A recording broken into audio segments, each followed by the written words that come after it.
Good afternoon.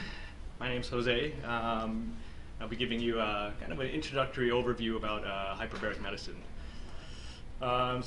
Today we'll go over, start off with a case study. I think it's always interesting to hear a case and see what you think about it, how you would treat the patient. We'll go touch briefly on delivery of critical care in a hyperbaric chamber. And we'll go through some of the basics about hyperbaric, some of the history, the pathophysiology, indications, contraindications, side effects, and the current state of affairs. But a little bit about me. I am born and raised in Michigan. I went to school at U of M at the Big House.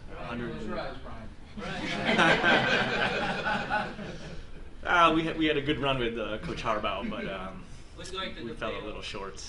I think state's off and running, so it'll be better next year.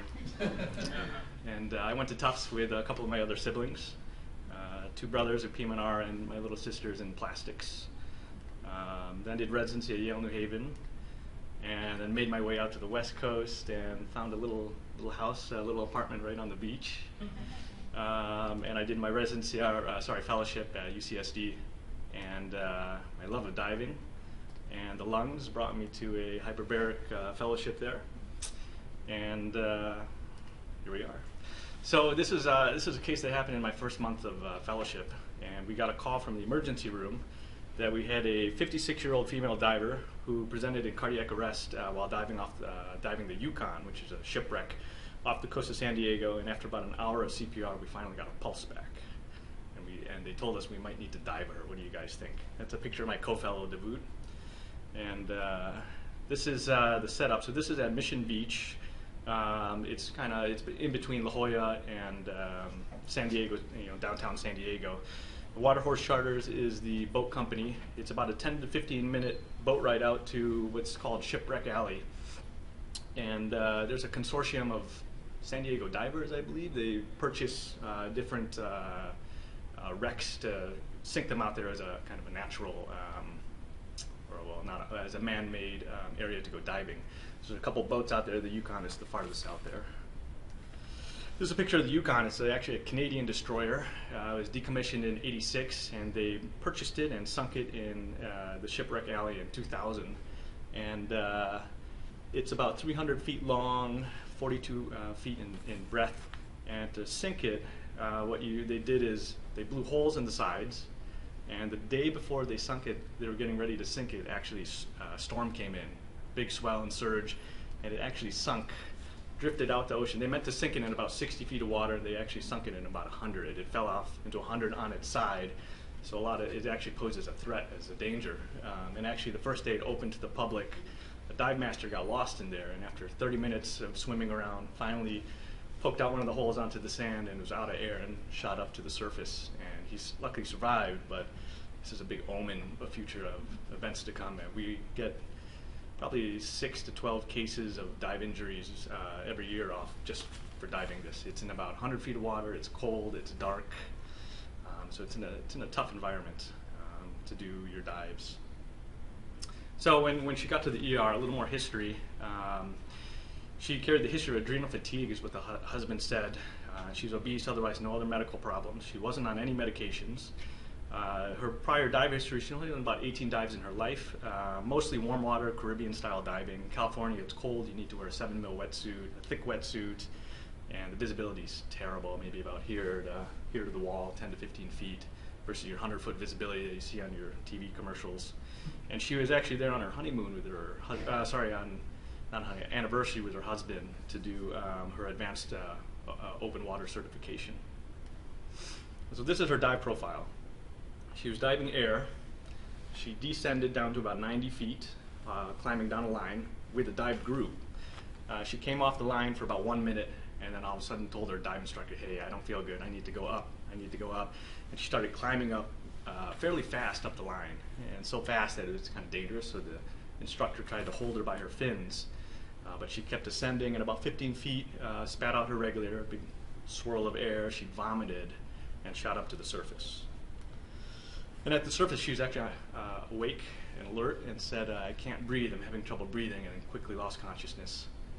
Cardiac arrest ensued, It was delayed, and she was brought onto the boat where the workup began. So, anybody have any idea what caused this or what happened to the patient?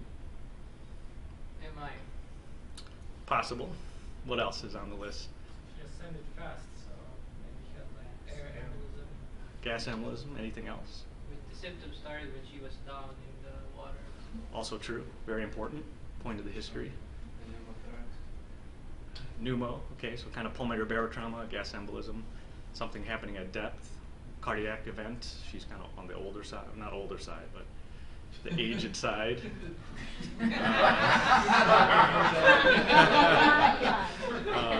Any other ideas? Anybody think this is decompression sickness? This is a hyperbaric talk. Yes. Is it decompression sickness? Very, very unlikely. The decompression sickness is a factor of time and depth. You need to be down long enough to acquire a gas load or a nitrogen load for it to cause decompression sickness. She's only down for under 10 to 15 minutes. Not enough to cause decompression sickness. So to continue on, we'll get to the diagnosis later, but bystander CPR ensued. It was somewhat delayed because they had to get her onto the boat. And after getting onto the boat, they started her on oxygen. Lifeguards were alerted. It's a 10 to 15 minute, again, boat ride out to the lifeguards got there. As soon as she was transferred onto the lifeguard boat, they finally got the paddles on her, found her to be in VFib, defibrillated her twice, and continued with the ACLS protocol. The EMS met them at the shore, and IV access was obtained. They gave her several rounds of epinephrine. PEA arrest continued. They tried to intubate her in the field, but found that they were unsuccessful, commenting that there was a lot of frothy bubbles in her airway. All in all, total transit time from the boat to the shore to the ER was about 45 minutes. CPR continued, more epi, more vaso, bicarb. They intubated her on the first attempt and finally got a return of spontaneous circulation, probably about 75 minutes after the initial event. She immediately started on dopamine and norepi, and she had somewhat stable vitals on 2 drips. This is her EKG. Despite being unconscious and having CPR, actually looks okay. It's a sinus rhythm, not a lot of ST elevation or suggestive of an MI, at least from this picture. This is her initial X-ray. You can see she's intubated. She's got pacer pads in place. Some of the little rocks you see over here are where they've already initiated external cooling for her.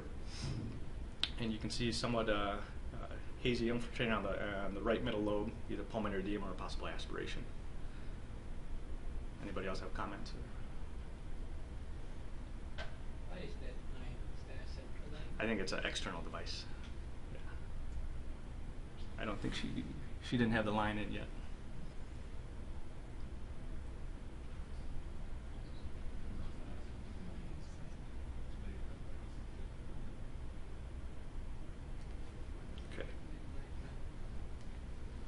So at this juncture, how would you in the audience, what would you do with her? You have somebody who's undergone CPR, just got resuscitated, finally has a return to spontaneous circulation.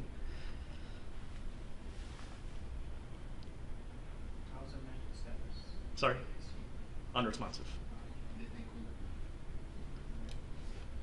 Is she a candidate for hypothermia? She VFibbed. It's, I think by the definition, I think she's a little out of the window. It's been 75 minutes of CPR. Anybody put her in the chamber? I don't think any of us know why we would. All right. So this is, of course, a hyperbaric talk. We did end up diving her, and we put her in our chamber. You can see my co-fellow in the little glass window there.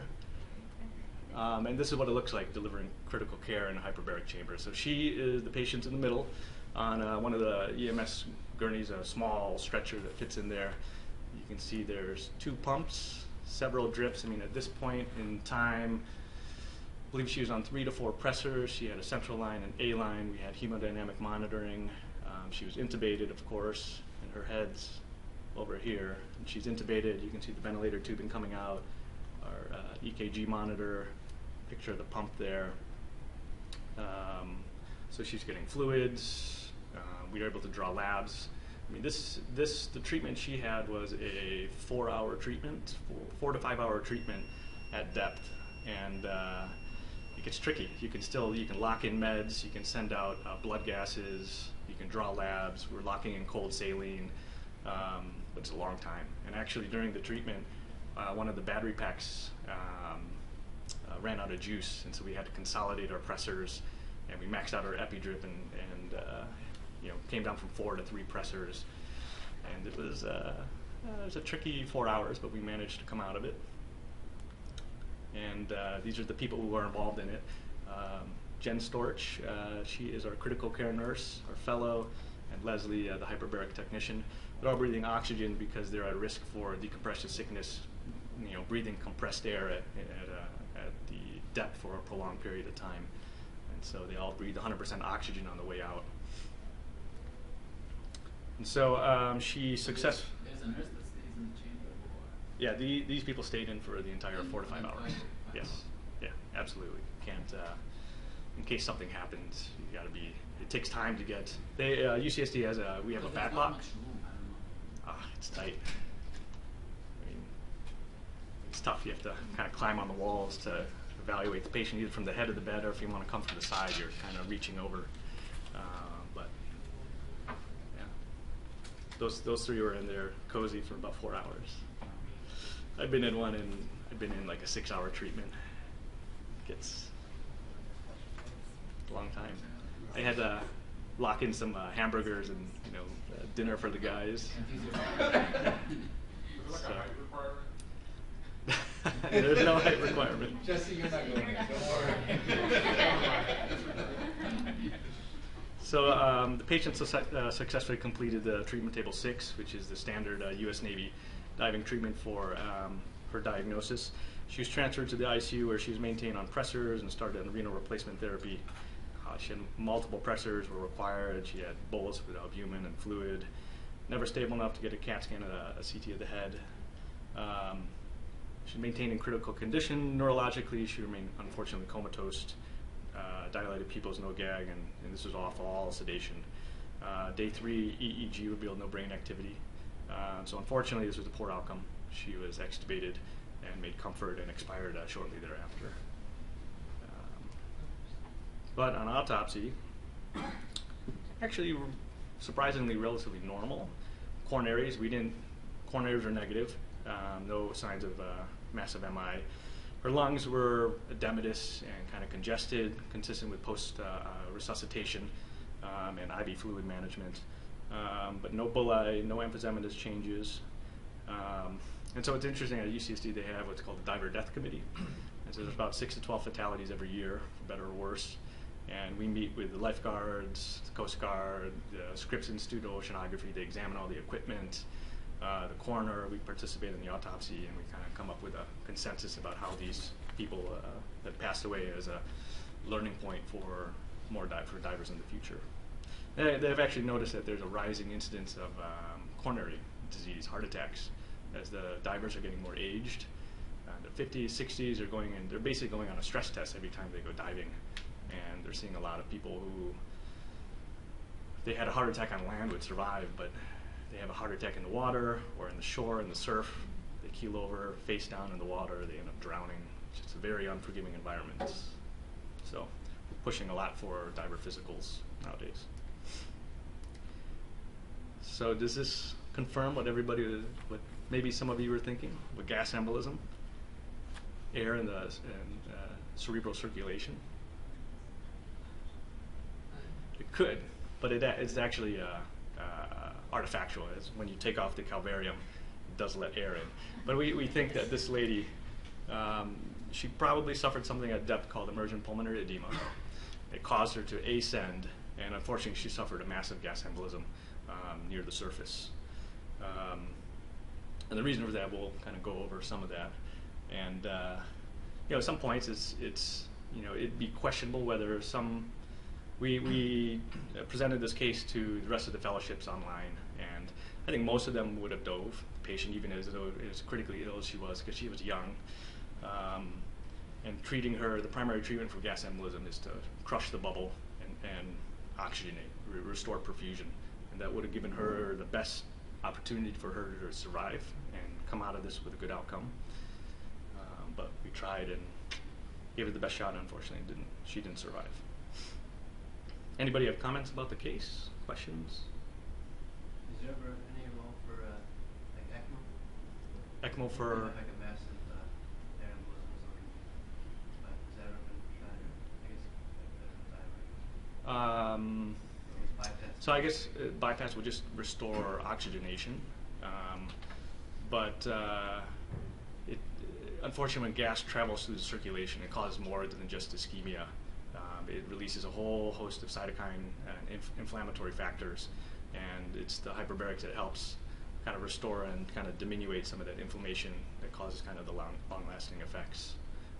Doesn't the ECMO machine like shut down when it sees bubble in circulation? I think that's Oh, that's a good point too. The bubble stayed in the lungs. Yeah. So. Jose, can you comment on the death that someone would need to die essentially for this to occur? That's the next point. So if you all remember our physics and gas laws, this is Boyle's law, PV equals nRT, and pressure and volume are inversely related. And you can see that as pressure increases, as you're going down in depth, bubbles shrink, and as you're ascending, pressure decreases, and the bubbles get bigger. They've actually, and you know, it's kind of interesting. A lot of the primary care docs out there will say, oh, you can go diving, even if you have lung problems, just stay shallow. And it's actually in that first 33 feet of the water column is where the most pressure changes happen for the smallest change in your depth. And you can see from 0 to 33 feet, you have about a 50% decrease in your volume size. 33 to 66 feet, it's going from 50% to about 33%. So an overall an absolute 17% change versus 50% change. And so the most danger happens in that first 33 feet of the water column. As far as your question about how much pressure change is needed, they've done animal studies and actually seen it in humans suffering from gas embolisms with as little as 4 feet of seawater or about 100 millimeters of mercury change is enough to burst your alveoli and force bubbles into the circulation. So we've had incidents where people are doing their scuba training, they're breathing compressed gas at depth in a pool, 10 feet, or whatever happens, they shoot up holding their breath. You know, #1 rule of diving is always breathe, never hold your breath, and they suffer a gas embolism even in 10 feet in a pool. So it's something to always consider if air is involved. Yeah. What's interesting also, they've noticed Dr. Newman, one of the faculty at UCSD, did a study or retrospective study looking at CPK levels in gas embolism and found that compared to controls in both trauma and diver controls, you have a massive release of CK, and presumably that's related to the significant gas load traveling through the entire circulation, affecting one of the biggest organs in the body, the muscles, and just showering all the CK.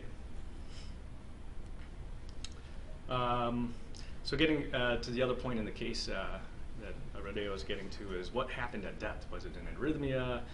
Was she just anxious and wanted to go up? We think it was probably this phenomenon called IPE, and this is the hyperbaric chamber at Duke. They have a wet pot where they're doing looking at the hemodynamic changes while people are being immersed in water and under pressure. And their study got an increased boost of popularity or just being well known when Catherine Calder-Beck, a triathlete from Canada, participated in their study, and she's somebody who suffered IPE about 5 times in her life. And this is one of the episodes she describes. This is my first occurrence of SIPE.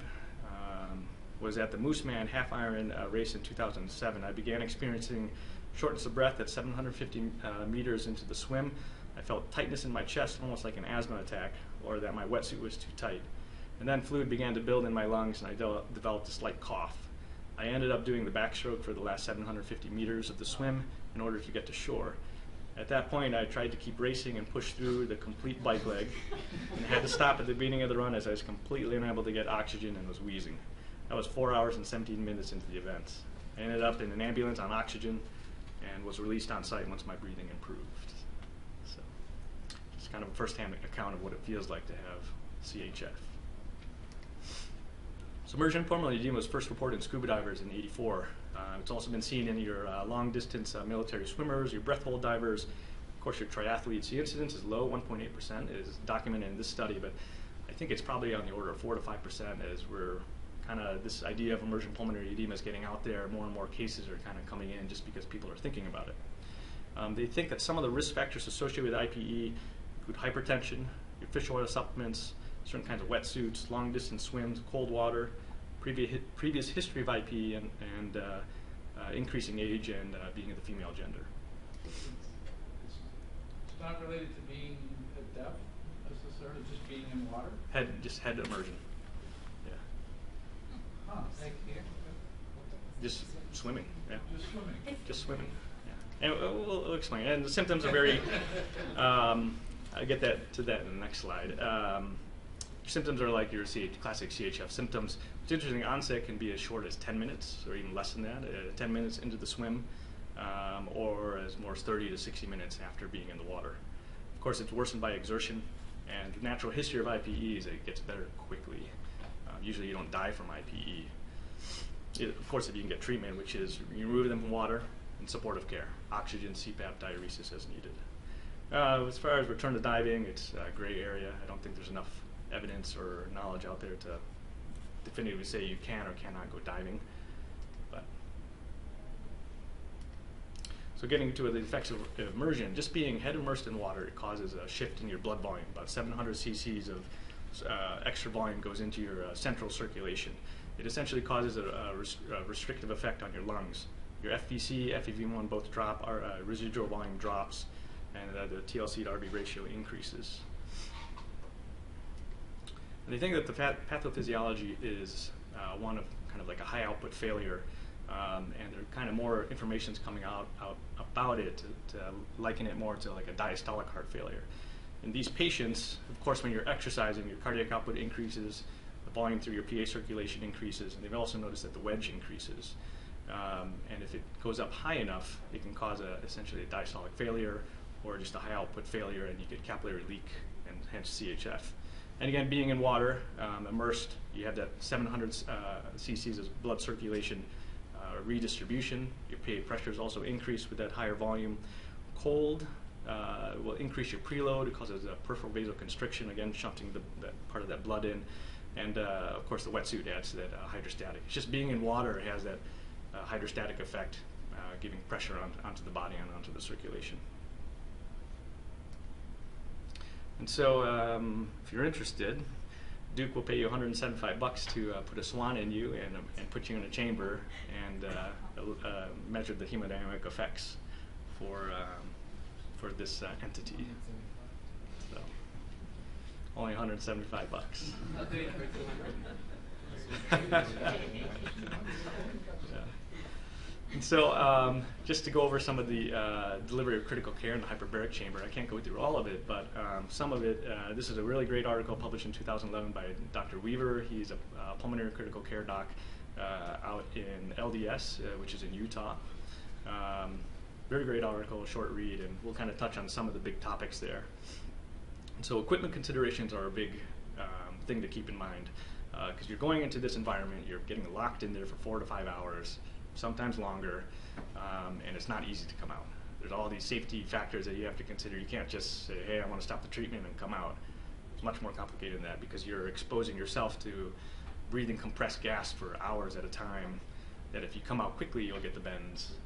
You don't want that to happen. And it's a unique environment to be in. It's loud, it's feels funny sometimes, and it's tough. You don't have access to everything you have. You can't just go down to the supply room and get whatever you need. So we have, at least in the UCSD, they have a whole cart set up for everything you can think of, from tubing, from a pneumo kit, stuff for the ventilator, your blood gas syringes, blood tubes, etc., all of that stuff. You have your ventilator, and again, a picture of that stuff. And of course, your kind of tubing and pumping and all of that. And this is at Virginia Mason. It's a beautiful chamber. They have their own critical care checklist and their own critical care equipment. Making sure everything is very regimented for your physician, for the nurses who's going in there, for the chamber specialist who's driving the chamber, for your respiratory therapist who's going to be helping out, and for the inside observer or the hyperbaric attendant who's inside. And so in considering critical care, you need to be able to have staff who are trained in critical care but also trained to work in a hyperbaric environment, because it's, again, not like you can't just walk into the unit and deliver care. You have to understand how to get down, pressurize yourself, and get down into depth and work in this environment. You have to have equipment that's rated to work under pressure. It's very much like diving with a watch. If you don't have a special watch to go diving with and you use your normal watch, it'll probably break under the pressure and you'll destroy it.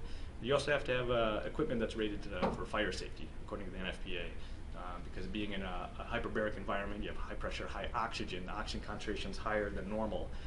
You can have, if your equipment is sparks or can predispose to fire. I mean, they've seen a lot of the early fires in hyperbaric chambers, which are not a lot of them, but they have happened, and it's been from little kids bringing in toys that spark and just sets off, creates a fire under those conditions.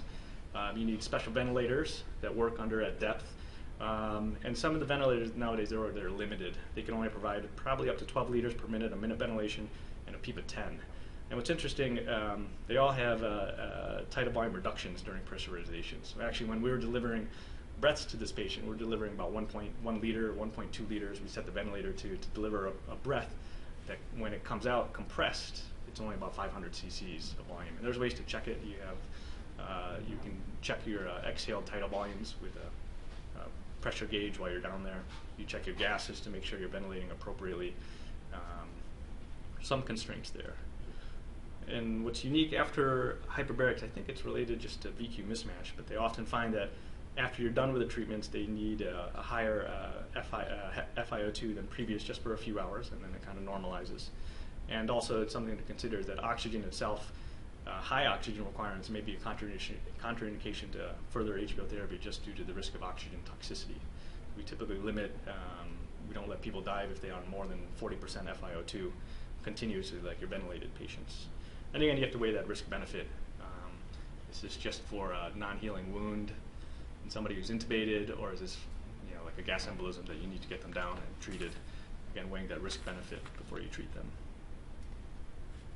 A couple other things to consider is the cuff endotracheal tubes and myringotomies, because this is the cuff in your endotracheal tubes. It's an airspace, so it will change with Boyle's law.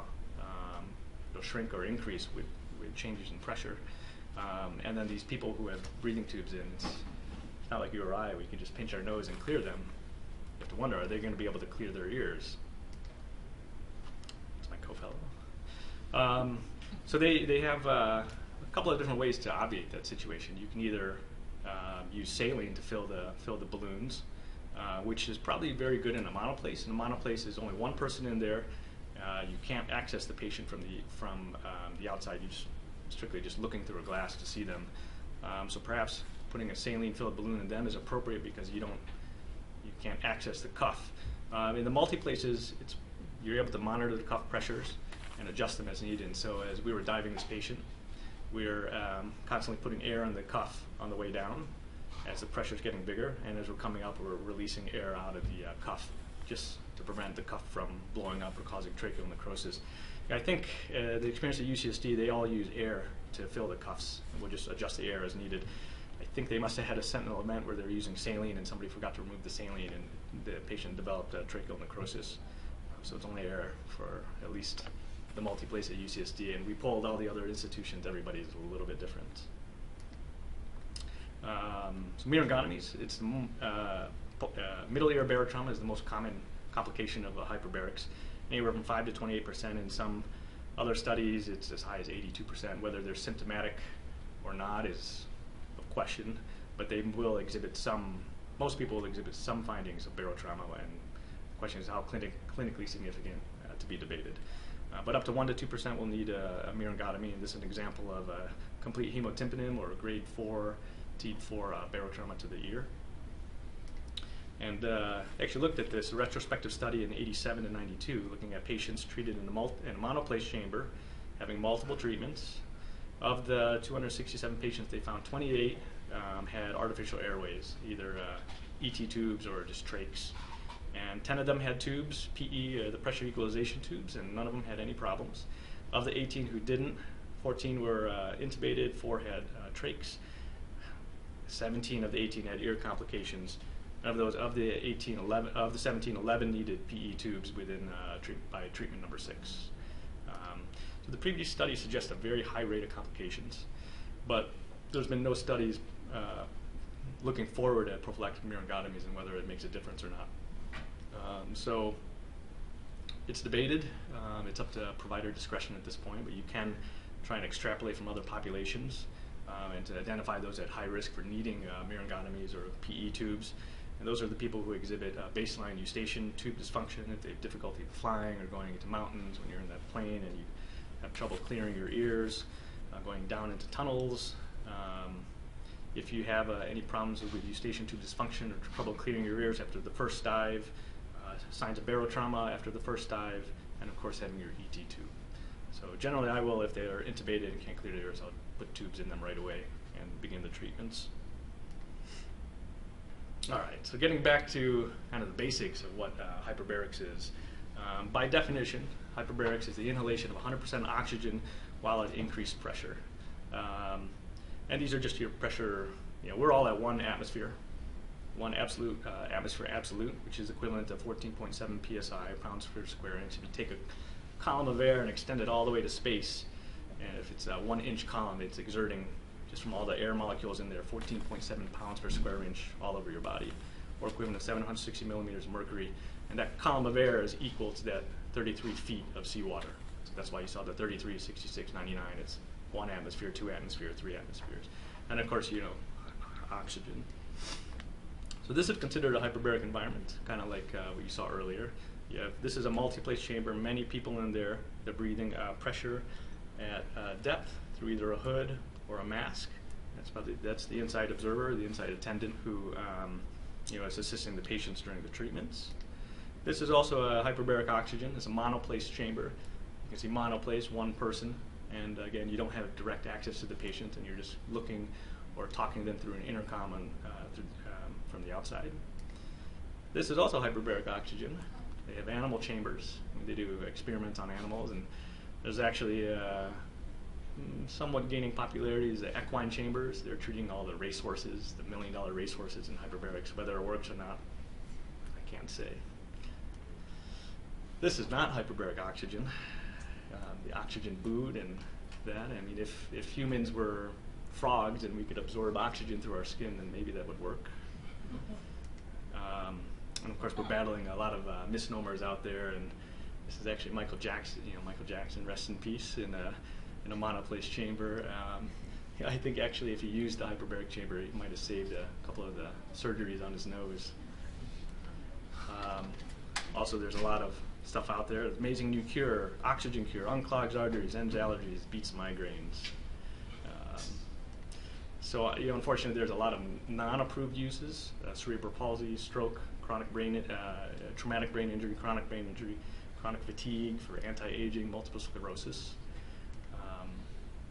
Such. So hyperbarics, I think it's been around since the 1600s, but I think it really took off in the 1800s during the Industrial Revolution, during the search for an alternate energy source to help fuel the assembly lines and all the trains in the Industrial Revolution.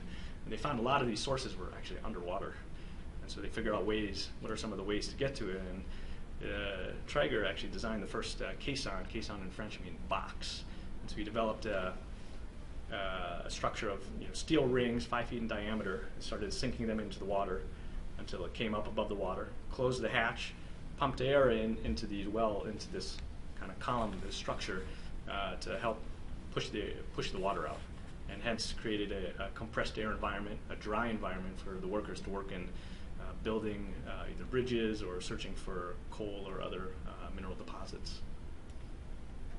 And Eads Bridge is actually one of the first steel bridges in America, or in the world actually, built in St. Louis in the 1800s. And these people were working in compressed air environments. There was actually 25% mortality for them working there. And then after they figured this out and put a recompression chamber on site, reduced the mortality down to 1%. Example of the Eads Bridge. kind of the first steel arch bridge. And some picture of what it's like to be in this kind of working environment with the sand hogs or the caisson workers. And what's interesting, during the 1800s, there was a fashion at the time called the Grecian bend. And it's exactly like that. Women wore these corsets, and they were bent over. And it's kind of the in-style thing to do there. And they noticed a lot of the caisson workers would come out with, you know, neurologic decompression sickness, spinal DCS. They'd come out limping or knee pain, knee DCS, musculoskeletal DCS, and they would kind of hunch over and look similar to these women. And hence the nickname the bends, and that's why everyone calls it today the bends. It comes from this in the 1800s. Just another part of HBO history. In 1956, Baramia, a cardiothoracic surgeon from, I think he's from the Netherlands, did this experiment called Life Without Blood.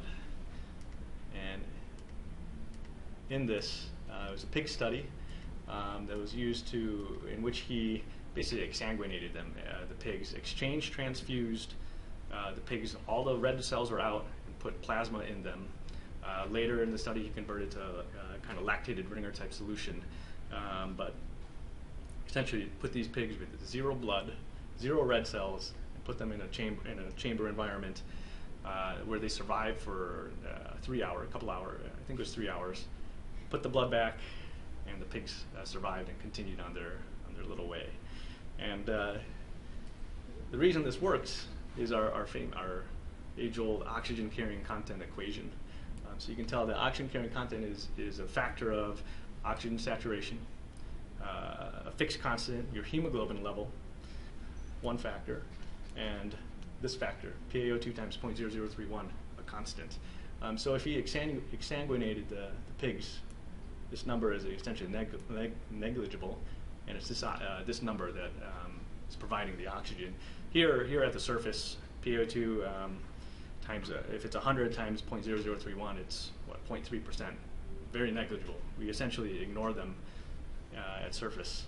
How did the pig get rid of carbon dioxide? He's still breathing.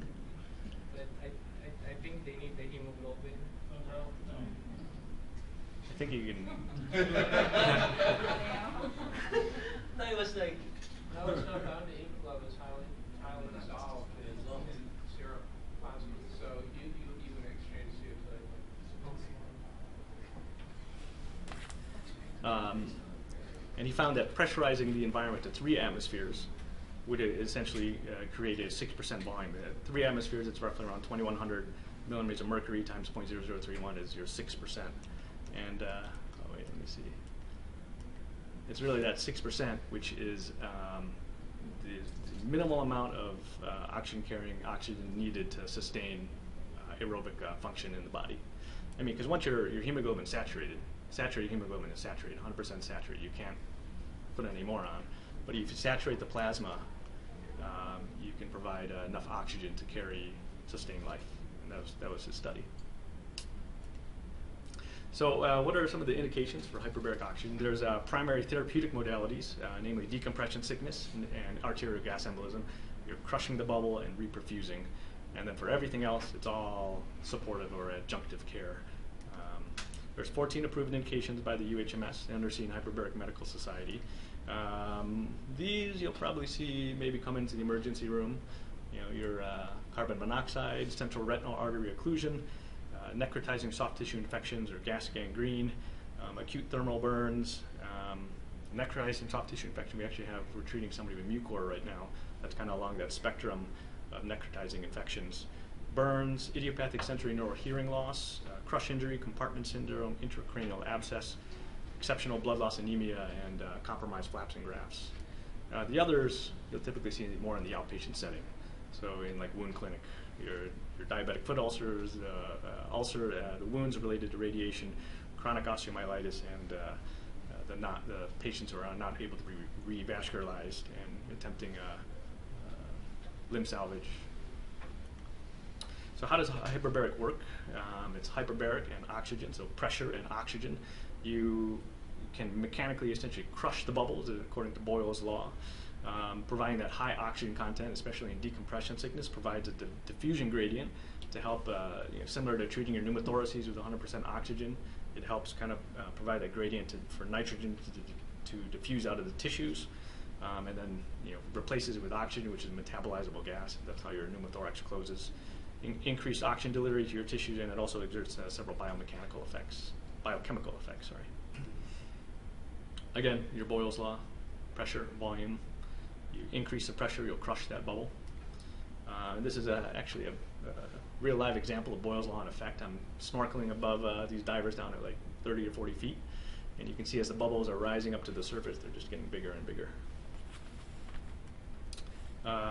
Again, for AGE, decompression sickness, any bubble-related phenomenon, whether it's an air bubble or a nitrogen bubble, again, the hyperbarics will crush the bubble and restore perfusion. Again, according to the oxygen-carrying content equation, you'll increase delivery by supersaturating your plasma. This helps provide oxygen to poorly perfused tissues. So those that are compromised tissues, flaps and skin grafts. Hyperbaric oxygen also stimulates fibroblastic activity, promotes wound healing, growth of anaerobic bacteria, and prevents growth of anaerobes and promotes angiogenesis. This is an interesting study by Richard Marks. He's a head and neck surgeon from Florida, and he does a lot of cancer cases. And so he actually studied the oxygen tension, or measured the oxygen tension in people who underwent head and neck cancer resections and radiation. And in those people, if you measure them, radiation itself causes an obliterative endarteritis. I mean, you can physically see it by all the fibrotic tissue that develops. You can only imagine what the blood vessels like underneath. They're all kind of destroyed and thrombosed. And the oxygen content in those tissues is about 30% of baseline controls. And that over time, hyperbarics will kind of stimulate angiogenesis, and by about 20 to 30 treatments, the effect lasts for up to 3 years. It can rebuild that vascular bed to about 80% of normal, and you can see it by measuring the oxygen, and you also did histopathologic confirmation showing the increased capillary density. Hyperbarics will also, in your soft tissue infections, particularly those with gas gangrene, if you pressurize the chamber high enough, it will stop alpha toxin production. It helps competitively compete for carbon monoxide that inhibits your mitochondrial respiratory chain, decreases edema through peripheral vasoconstriction, and limits reperfusion injury. And so probably the workhorse of hyperbarics, though, is, I wish it was for diving, but diving has become so safe nowadays. Very few accidents happen every year. It's more for your problem wounds. And these problem wounds, these patients undergo prolonged hospitalization, multiple surgical procedures, they have significant disability, high morbidity, and create a very large cost on the hospital system. And so the relationship between hypoxia and wound healing has been very well established. It impairs wound healing, and you can see that in healthy control tissues, depending on the way you measure the oxygen content in the blood or in these tissues, either through an interstitial probe or just transcutaneously. You can see that in non-healing wounds, they're very, very hypoxemic. And typically with tensions less than 30, it basically halts all proliferative or kind of healing processes. Neutrophils stop working, fibroblasts stop growing, collagen production stops, and you have impaired capillary growth. Hence the rationale for hyperbarics. It helps kind of combat all of those. The oxygen will stimulate macrophages to produce your growth factors, help your fibroblasts work. They actually work at a higher rate for the next 1 to 3 days after even just a single treatment exposure. And of course, the high oxygen helps fight infection. You have that oxidative burst in your neutrophils, and of course, angiogenesis. So here's just some pictures of wounds going through different kinds of diseases going through hyperbaric oxygen therapy. This is a diabetic heel ulcer, and you can see that it's very extensive, almost down to the bone. And by treatment number 4, 11, 23, 35, 40, closed. Again, hyperbarics is not the end-all or be-all, or it's not going to be the cure. It's hyperbarics in conjunction with nutrition, offloading, glycemic control, kind of all of the total picture. It's a great adjunct.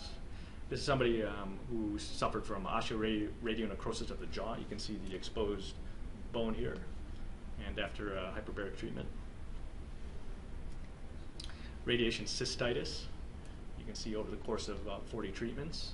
It's like a localized treatment, or is it like you go inside? The whole body goes inside. Yeah. Well, so the typical wound treatment protocols are about 2 hours, 105 minutes, 90 minutes of oxygen plus the travel time. So, radiation enteritis. Yeah, enteritis. Somebody who suffered from gas gangrene in conjunction with surgical debridement. And you can see this is a gentleman who had head and neck cancer, rotational flap for coverage from the forehead down over the eye.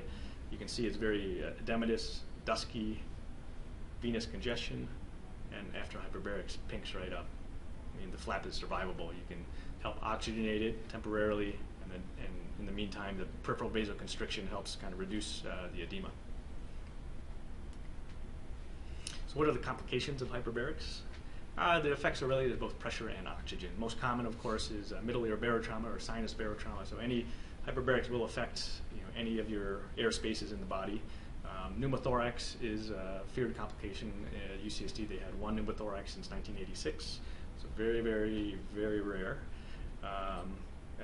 Effects related to oxygen. Oxygen actually, hyperbarics is one of the, maybe the only cause of a reversible myopathy of the eye. It deposits into the eye itself, into the lens of the eye, causes a conformational change in the lens. They tend to get worsening of their vision during treatments, and as soon as they stop, the oxygen absorbs out, and it goes right back to normal. There's about a 1 in 3,000 risk of seizure. Oxygen can excite the nerves and simply cause an effect. Too much oxygen, seize. And then claustrophobia, depending on what kind of chamber you choose. Some people are afraid of tight spaces. There's only one absolute contraindication to hyperbarics. It's untreated pneumothorax. Of course, because of those pressure changes, you're going to be at risk for developing tension, and that will be, can of course create problems. Once a chest tube is in place, typically okay to treat. There's some relative contraindications if associated with certain medications, such as bleomycin and pulmonary toxicity, or giving them boatloads of oxygen. Will accelerate the pulmonary process. Cisplatin, actually in combination, concomitant oxygen will create a cytotoxic effect on the wound and actually make the wounds get worse. Doxorubicin, actually in animal models, it showed up to 80% death rate with concomitant doxorubicin and hyperbaric oxygen related to cardiotoxicity. Relative contraindications, difficulty clearing your ears, like if you have sinus infection, sinusitis, upper respiratory infection, which is interesting. Emphysema with emphysema not only for the risk of barotrauma, which is very, very severe, but also the risk of the CO2 retainers. In the setting of the CO2 retention can lower the seizure threshold, and so it's something of a concern when you're exposing them to something that can precipitate a seizure disorder, and of course pregnancy. There's been no real controlled studies about pregnant women entering the chamber, but if it's an emergency such as carbon monoxide, poisoning, the risk of the fetus is great, and so we will treat. So what's the status of affairs of hyperbarics across the country? There's, as of 2005, this is an older numbers, but there's about 500 centers across the U.S., 400 monoplace, 81 multiplace, 21 having both. And it's been kind of growing exponentially since then, up to about 1,500 chambers as of this year. Again, some examples of different kinds of chambers. Monoplace chambers.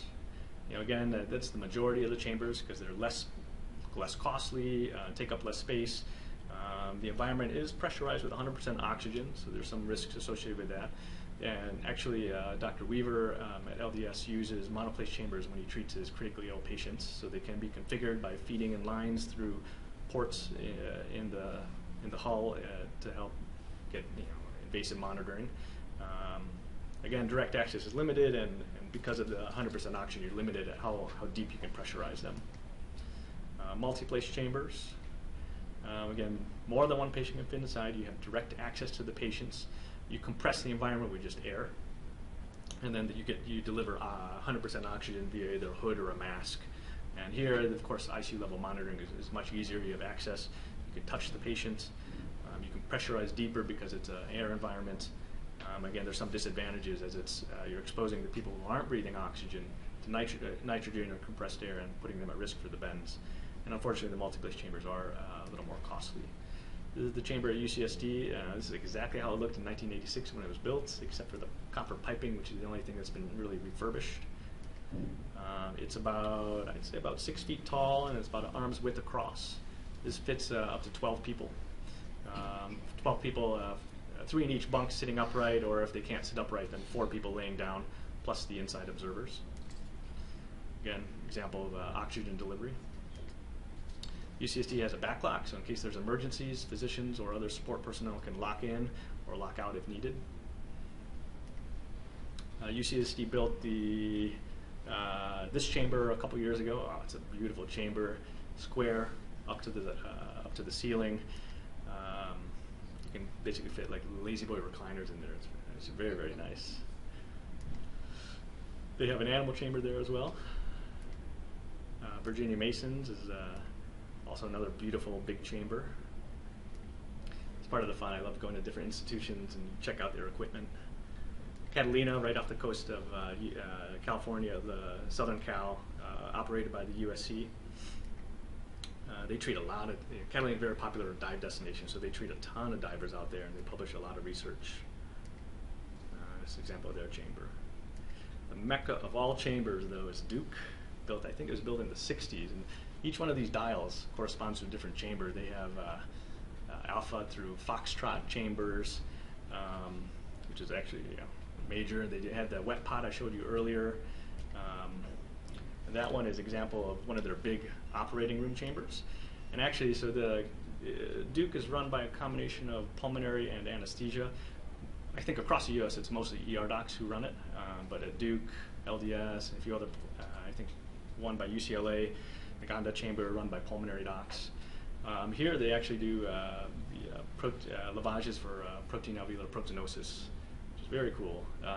UCSD, I don't know how we do it here, but we'll do one lung, extubate them, wait for a few days, and then they come back a week later and do the second lung. So it's like a very prolonged process over several days. At Duke, what they'll do is do one lung, and this is the hyperbaric theater is big enough to accommodate an anesthesiologist, respiratory therapist. You can see all the buckets of lavage down there, and fellows, and there's like 5. Probably when I was in there, there was like 7 or 8 of us in there. And so they'll lavage one lung. This is all at just room sea level. Lavage them.